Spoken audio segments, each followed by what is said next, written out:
क्या है? जीना और जानना तो आसान है, लेकिन कहना बहुत कठिन है।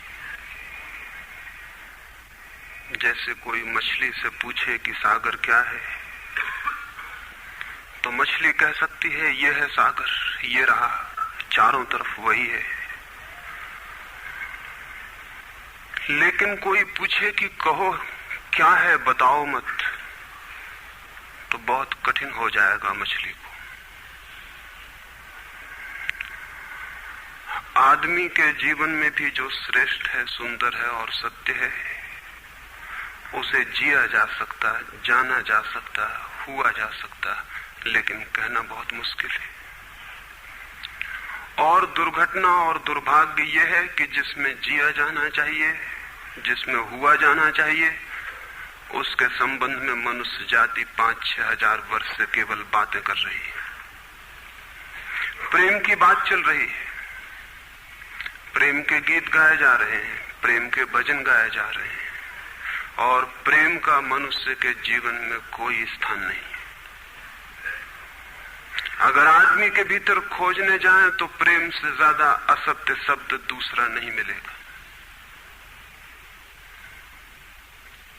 और जिन लोगों ने प्रेम को असत्य सिद्ध कर दिया है और जिन्होंने प्रेम की समस्त धाराओं को अवरुद्ध कर दिया है, और बड़ा दुर्भाग्य यह है कि लोग समझते हैं वे ही प्रेम के जन्मदाता भी हैं।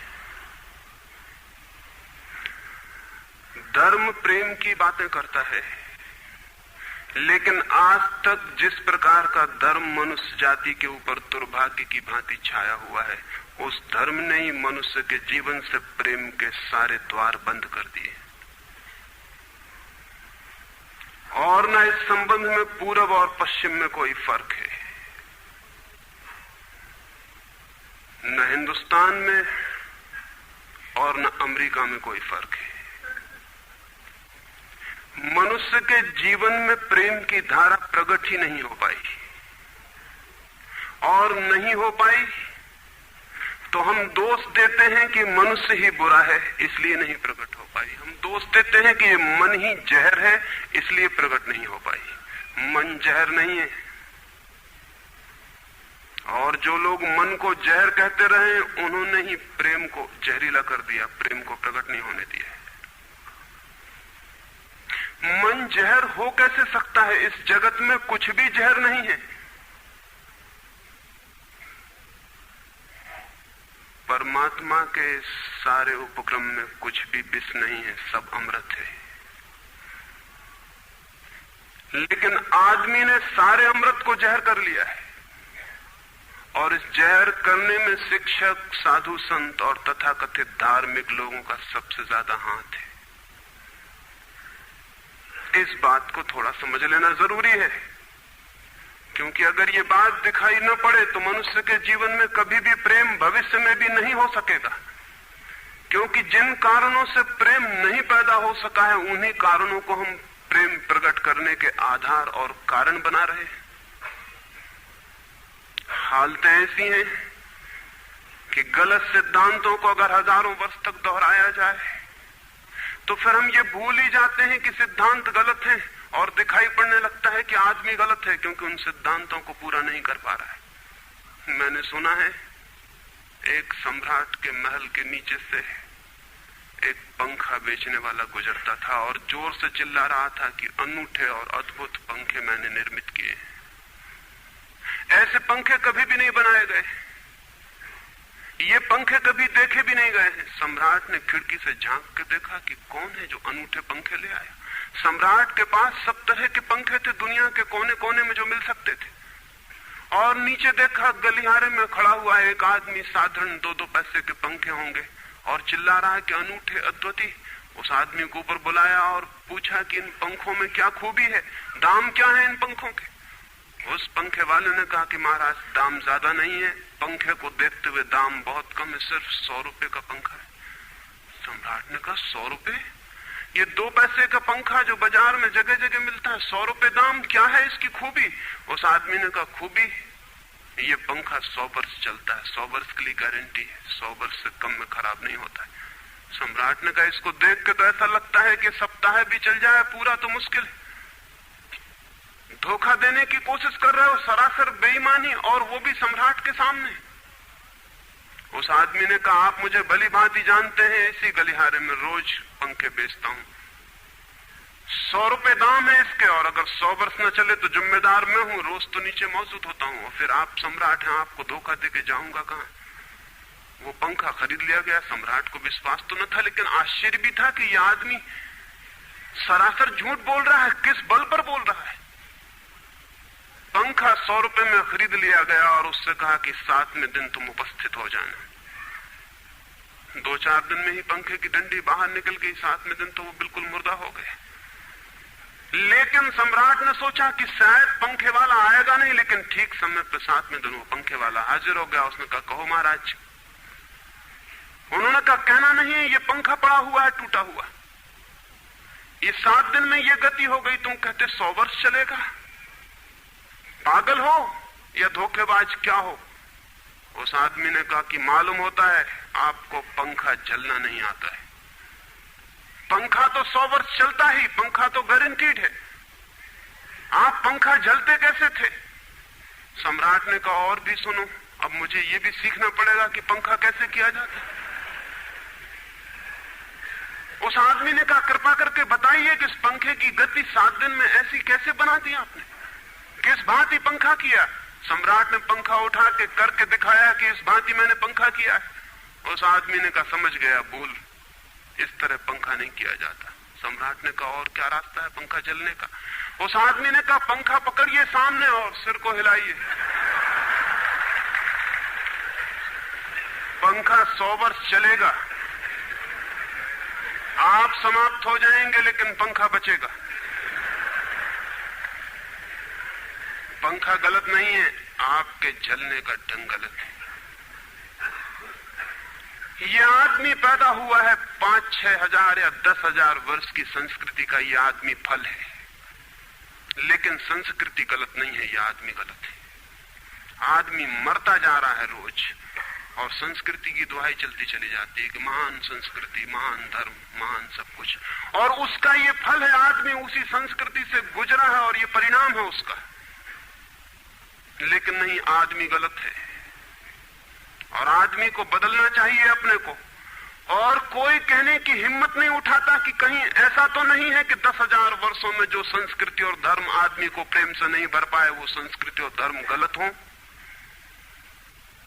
और अगर 10,000 वर्षों में आदमी प्रेम से नहीं भर पाया, तो आगे कोई संभावना है इसी धर्म और इसी संस्कृति के आधार पर कि आदमी कभी प्रेम से भर जाए? 10,000 वर्षों में जो नहीं हो पाया, वो आगे भी 10,000 वर्षों में होने वाला नहीं है, क्योंकि आदमी यही है, कल भी यही होगा। आदमी हमेशा से यही है और हमेशा यही होगा। और संस्कृति और धर्म जिनके हम नारे दिए चले जाते हैं, संतों और महात्माओं की जिनकी दुहाइयां दिए चले जाते हैं, सोचने के लिए हम तैयार नहीं कि कहीं हमारा बुनियादी चिंतन की दिशा ही तो गलत नहीं है। मैं कहना चाहता हूं कि वो गलत है, और गलत सबूत है ये आदमी। और क्या सबूत होता है? एक बीज को हम बोएं और फल जहरीले और कड़वे हों, तो क्या सब सिद्ध होता है? सिद्ध होता है कि वो बीज जहरीला और कड़वा रहा होगा। हालांकि बीज में पता लगाना मुश्किल है कि उससे जो फल पैदा होंगे वो कड़वे पैदा होंगे। बीज में कुछ खोजबीन नहीं की जा सकती। बीज को तोड़ो फोड़ो, कोई पता नहीं चल सकता कि इससे जो फल पैदा होंगे वो कड़वे होंगे। बीज को वो 100 वर्ष लग जाएंगे, वृक्ष होगा, बड़ा होगा, आकाश में फैलेगा, तब फल आएंगे और तब पता चलेगा कि वे कड़वे। 10,000 वर्ष में संस्कृति और धर्म के जो बीज बोए गए हैं, ये आदमी उसका फल है, और ये कड़वा है और घृणा से भरा हुआ है।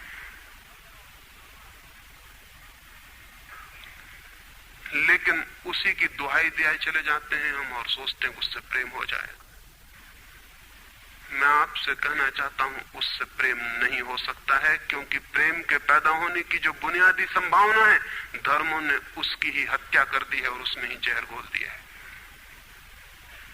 मनुष्य से भी ज्यादा प्रेम पशुओं और पक्षियों में और पौधों में दिखाई पड़ता है। जिनके पास न कोई संस्कृति है न कोई धर्म है। संस्कृत और सुसंस्कृत और सभ्य मनुष्यों की बजाय असभ्य और जंगल के आदमी में ज्यादा प्रेम दिखाई पड़ता है, जिसके पास न कोई विकसित धर्म है, न कोई सभ्यता है, न कोई संस्कृति है। जितना आदमी सभ्य, सुसंस्कृत और तथाकथित धर्मों के प्रभाव में मंदिरों और चर्चों में प्रार्थना करने लगता, उतना ही प्रेम से शून्य क्यों होता चला जाता है? जरूर कुछ कारण है, और दो कारणों पर मैं विचार करना चाहता हूं। अगर वे ख्याल में आ जाएं तो प्रेम के अवरुद्ध स्रोत टूट सकते हैं और प्रेम की गंगा बह सकती है। वो हर आदमी के भीतर है, उसे कहीं से लाना नहीं है।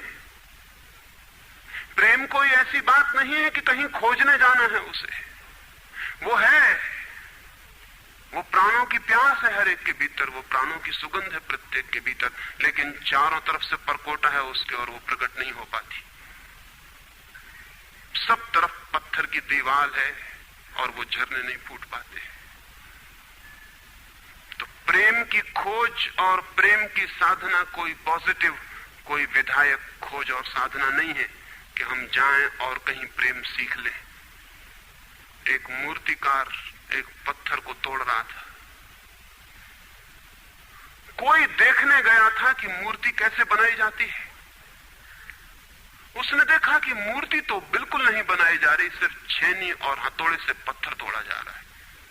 तो उस आदमी ने पूछा कि आप क्या कर रहे हैं, मूर्ति नहीं बनाएंगे? मैं तो मूर्ति का बनना देखने आया हूं, आप तो सिर्फ पत्थर तोड़ रहे हैं।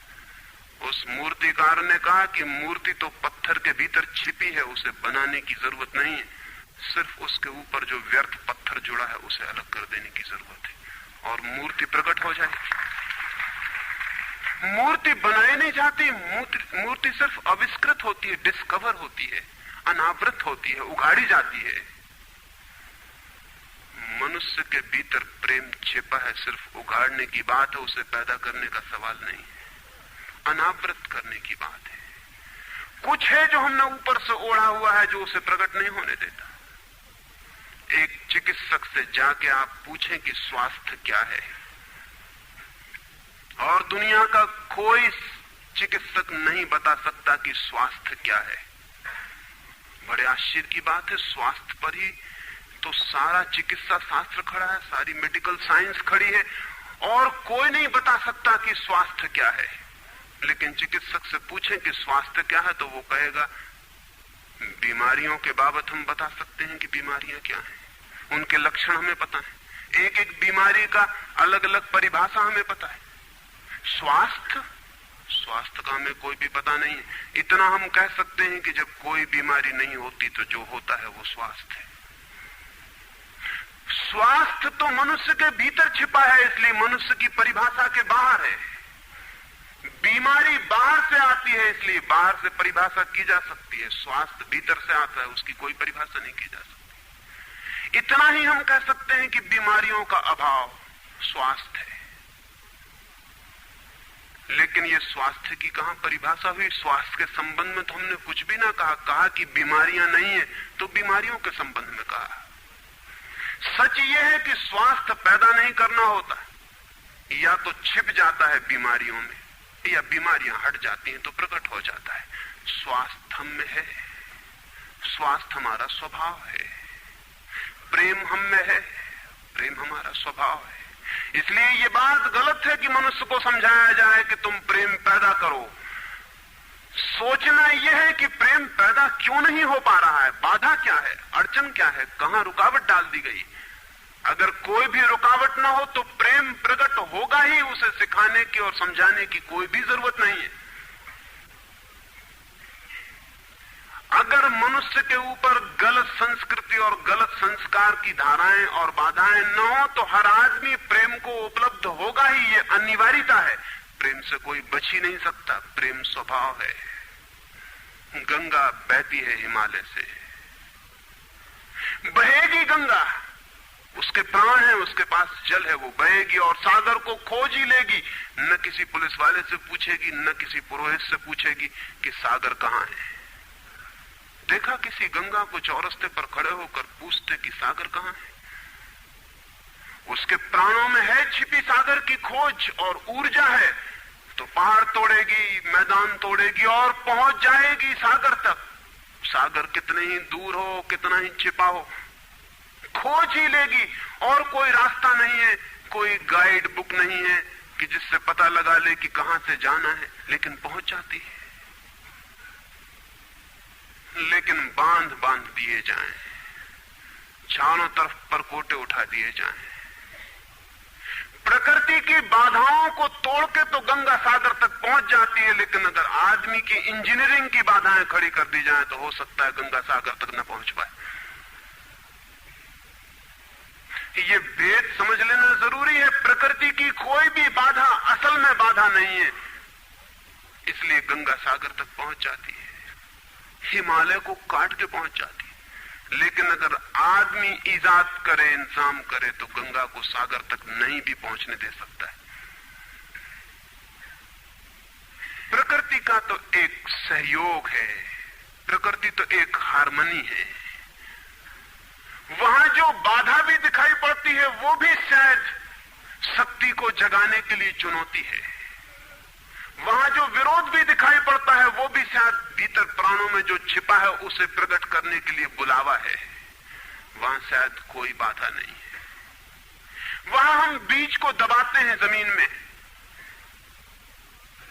दिखाई पड़ता है कि जमीन की एक परत बीज के ऊपर पड़ी है, बाधा दे रही, लेकिन वो बाधा नहीं दे रही। अगर वो परत ना होगी तो बीज अंकुरित भी नहीं हो पाएगा। ऐसे दिखाई पड़ता है कि एक परत जमीन की बीज को नीचे दबा रही है, लेकिन वो परत दबा इसलिए रही है ताकि बीज दबे, गले और टूट जाए और अंकुर बन जाए।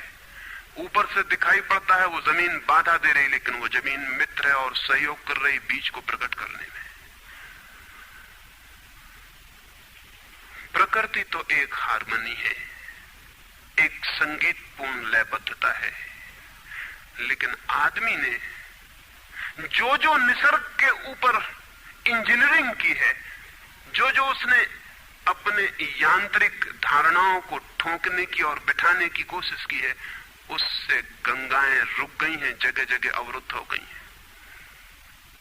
और फिर आदमी को दोष दिया जाता है। किसी बीज को दोष देने की जरूरत नहीं है। अगर वो पौधा न बन पाए तो हम कहेंगे कि जमीन नहीं मिली होगी, ठीक, पानी नहीं मिला होगा, ठीक, सूरज की रोशनी नहीं मिली होगी, ठीक। लेकिन आदमी के जीवन में खिल न पाए फूल प्रेम का तो हम कहते हैं तुम हो जिम्मेवार। और कोई नहीं कहता कि भूमि ना मिली होगी, ठीक, पानी ना मिला होगा, ठीक, सूरज की रोशनी ना मिली होगी, ठीक, इसलिए यह आदमी का पौधा अवरुद्ध रह गया, विकसित नहीं हो पाया, फूल तक नहीं पहुंच पाया। मैं आपसे कहना चाहता हूं कि बुनियादी बाधाएं आदमी ने खड़ी की हैं। प्रेम की गंगा तो बह सकती है और परमात्मा के सागर तक पहुंच सकती है।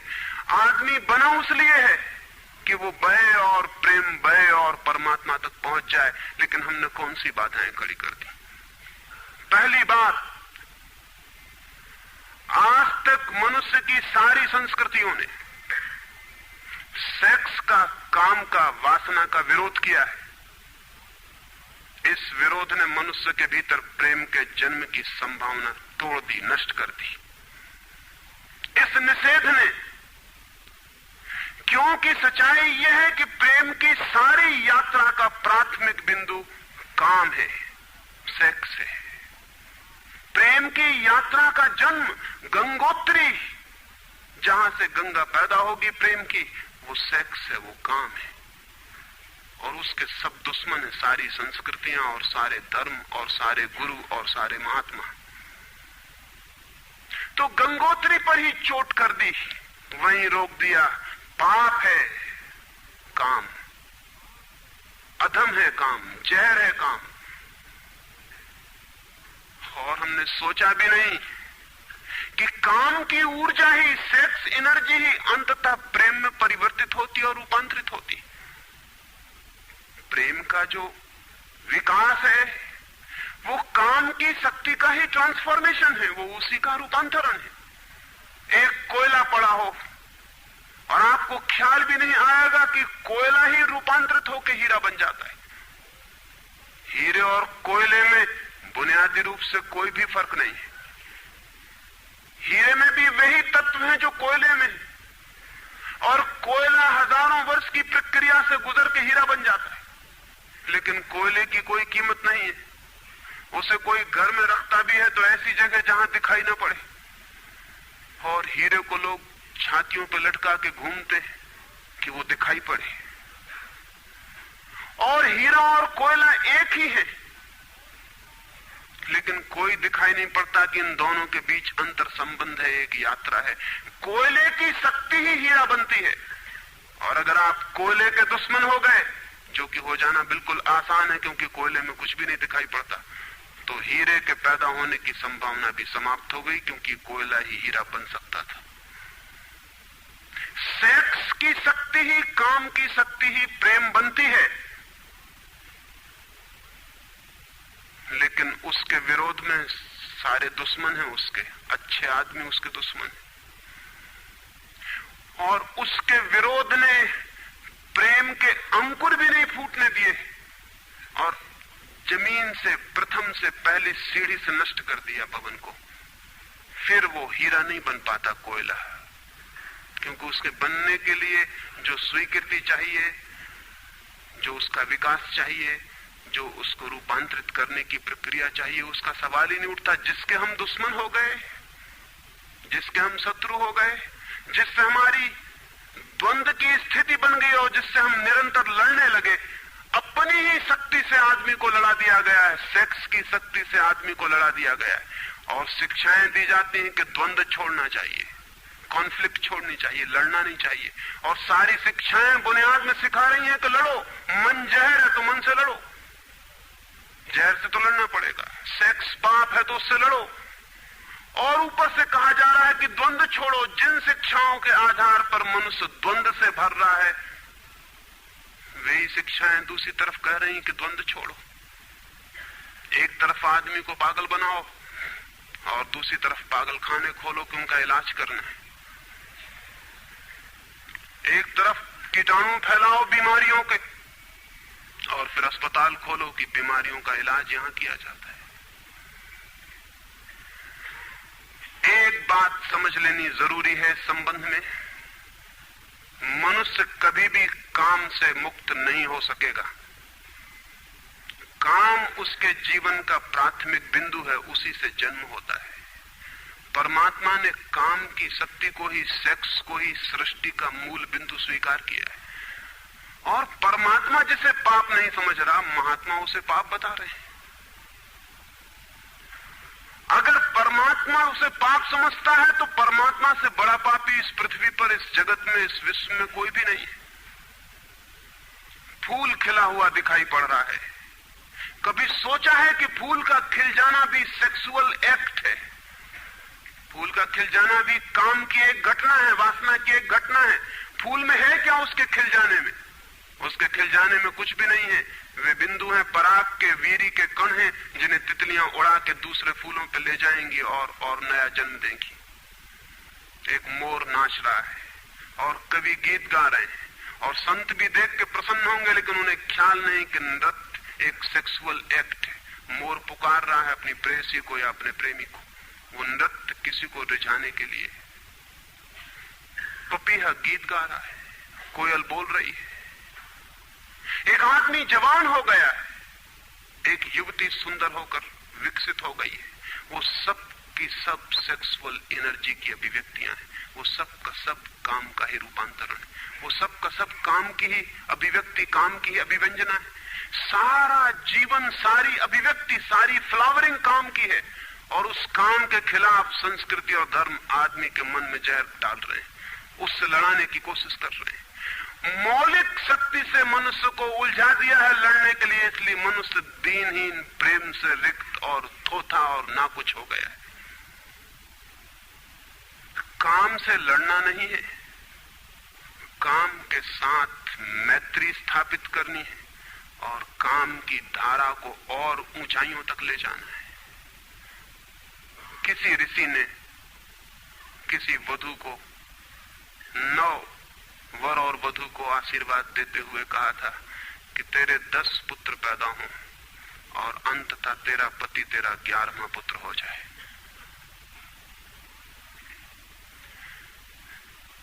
वासना रूपांतरित हो तो पत्नी मां बन सकती है, वासना रूपांतरित हो तो काम प्रेम बन सकता है, लेकिन काम ही प्रेम बनता है। काम की ऊर्जा ही प्रेम की ऊर्जा में विकसित होती है, फलित होती है।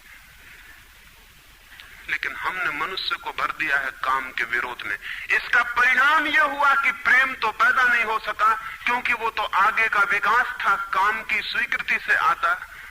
प्रेम तो विकसित नहीं हुआ, और काम के विरोध में खड़े होने के कारण मनुष्य का चित्त ज्यादा से ज्यादा कामुक और सेक्सुअल होता चला गया। हमारे सारे गीत, हमारी सारी कविताएं, हमारे चित्र, हमारी पेंटिंग्स, हमारे मंदिर, हमारी मूर्तियां सब घूम फिर के सेक्स के आसपास केंद्रित हो गई। हमारा मन ही सेक्स के आसपास केंद्रित हो गया। इस जगत में कोई भी पशु मनुष्य की भांति सेक्सुअल नहीं है। मनुष्य 24 घंटे सेक्सुअल हो गया। उठते बैठते सोते जागते सेक्स ही सब कुछ हो गया। उसके प्राण में एक घाव हो गया, विरोध के कारण, दुश्मनी के कारण, शत्रुता के कारण। जो जीवन का मूल था उससे मुक्त तो हुआ नहीं जा सकता था, लेकिन उससे लड़ने की चेष्टा में सारा जीवन रुग्ण जरूर हो सकता था, वो रुग्ण हो गया है। और ये जो मनुष्य जाति इतनी ज्यादा कामुक दिखाई पड़ रही है, इसके पीछे तथाकथित धर्मों और संस्कृति का बुनियादी हाथ है। इसके पीछे बुरे लोगों का नहीं, सज्जनों और संतों का हाथ है। और जब तक मनुष्य जाति सज्जनों और संतों के इस अनाचार से मुक्त नहीं होती, तब तक प्रेम के विकास की कोई संभावना नहीं। मुझे एक घटना याद आती है। एक फकीर अपने घर से निकला था, किसी मित्र के पास मिलने जा रहा है। निकला है कि घोड़े पर उसका चढ़ा हुआ एक बचपन का दोस्त घर आके सामने खड़ा हो गया। उसने कहा कि दोस्त तुम घर पे रुको, वर्षों से प्रतीक्षा करता था कि तुम आओगे तो बैठेंगे और बात करेंगे, और दुर्भाग्य कि मुझे किसी मित्र से मिलने जाना है, मैं वचन दे चुका हूं तो मैं वहां जाऊंगा, घंटे भर में जल्दी से जल्दी लौट आऊंगा, तब तक तुम विश्राम करो। उसके मित्र ने कहा कि मुझे तो चैन नहीं है, अच्छा होगा कि मैं तुम्हारे साथ ही चला चलूं। लेकिन उसने कहा कि मेरे कपड़े सब गंदे हो गए धूल से रास्ते की, अगर तुम्हारे पास कुछ अच्छा कपड़ा हो तो मुझे दे दो, तो मैं डाल लूं और साथ हो जाऊं। निश्चित था उस फकीर के पास किसी सम्राट ने उसे एक बहुमूल्य कोट, एक पगड़ी और धोती भेंट की थी। उसने संभाल के रखी थी, कभी जरूरत पड़ेगी तो पहनूंगा। वो जरूरत नहीं आई थी, निकाल के ले आया। खुशी में मित्र ने जब पहन ली तब उसे थोड़ी ईर्ष्या पैदा हुई। मित्र ने पहन के तो मित्र सम्राट मालूम होने लगा। बहुमूल्य कोट था, पगड़ी थी, धोती थी, शानदार जूते थे, और उसके सामने वो फकीर बिल्कुल ही नौकर चाकर दीनहीन दिखाई पड़ने लगा। उसने सोचा है तो बड़ा मुश्किल हुआ है, तो बड़ा गलत हुआ। जिनके घर में ले जाऊंगा ध्यान इस पर जाएगा, मुझ पर किसी का भी ध्यान जाएगा नहीं। अपने ही कपड़े, और आज अपने ही कपड़ों के कारण मैं दीनहीन हो जाऊंगा। लेकिन बार बार मन को समझाया कि मैं फकीर हूं, आत्मा परमात्मा की बात करने वाला, क्या रखा है कोट में पगड़ी में, छोड़ो, पहने रहने तो कितना फर्क पड़ता है। लेकिन जितना समझाने की कोशिश की कि कोट पगड़ी में क्या रखा है, कोट पगड़ी ही उसके मन में घूमने लगी। मित्र दूसरी बात करने लगा, लेकिन वो भीतर तो, ऊपर तो कुछ और दूसरी बातें कर रहा है, लेकिन वहां उसका मन नहीं है, भीतर उसे बस कोट और पगड़ी। रास्ते पर जो भी आदमी देखता है उसको कोई भी नहीं देखता, मित्र की तरफ सबकी आंखें जाती हैं। वो बड़ा मुश्किल में पड़ गया कि तो आज अपनी भूल कर ली, अपने हाथ से भूल कर ली। जिनके घर जाना था वहां पहुंचा, जाके परिचय दिया कि मेरे मित्र हैं जमाल, बचपन के दोस्त हैं, बहुत प्यारे आदमी हैं। और फिर अचानक अनजाने मुंह से निकल गया कि रह गए कपड़े, सो कपड़े मेरे।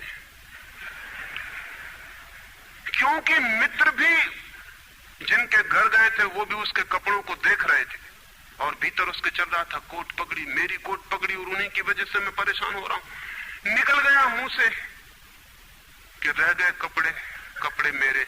मित्र भी हैरान हुआ, घर के लोग भी हैरान हुए कि क्या पागलपन की बात है।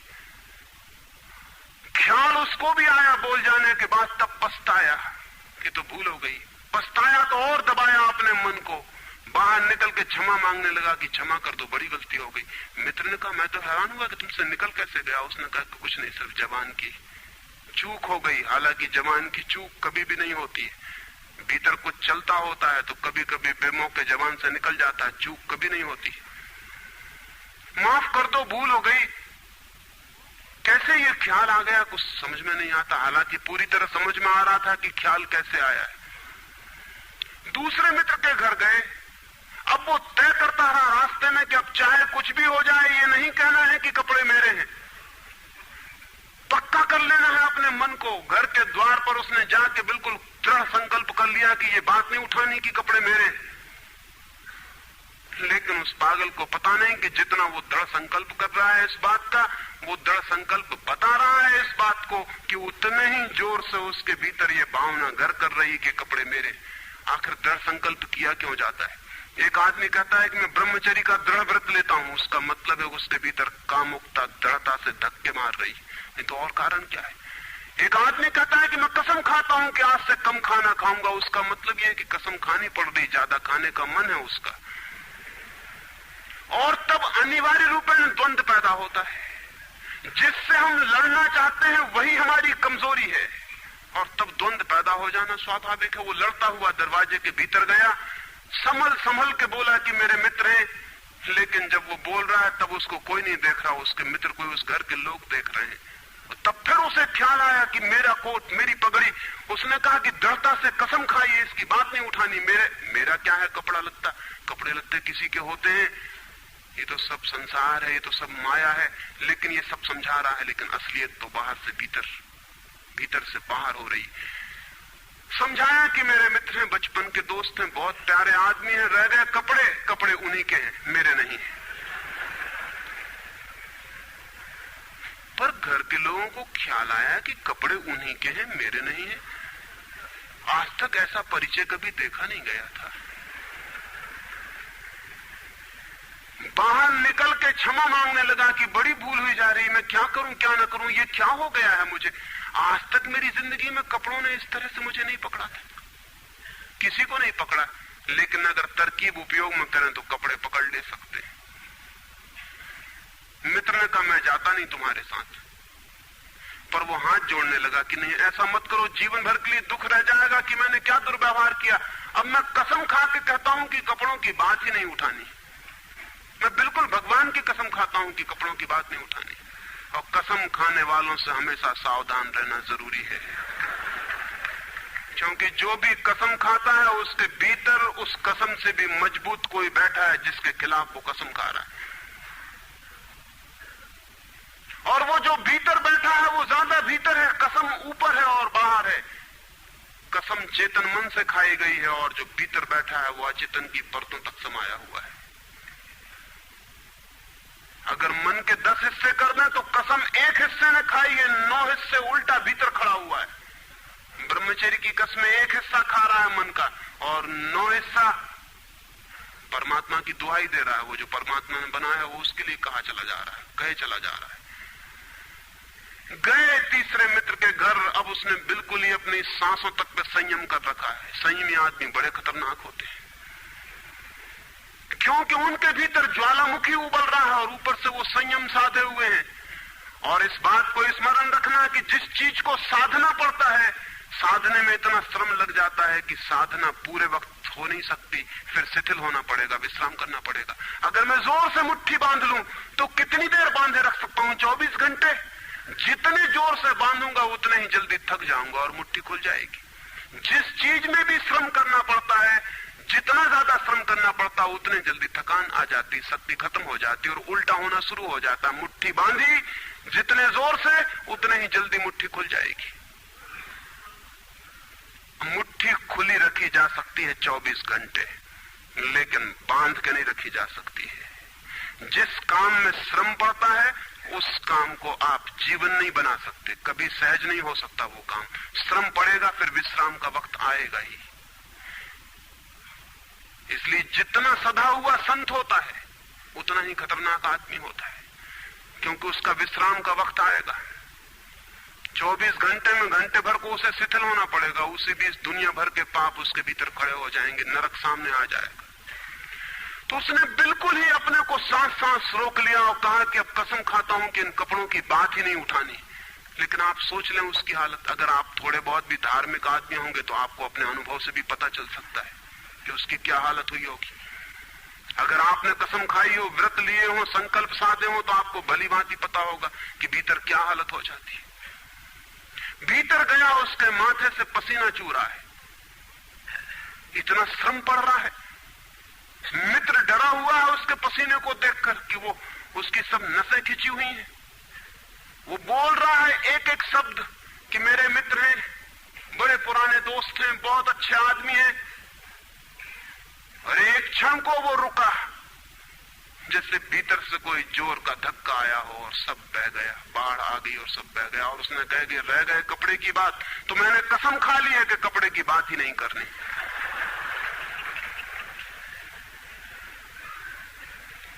ये जो इस आदमी के साथ हुआ वो पूरी मनुष्य जाति के साथ सेक्स के संबंध में हो गया है।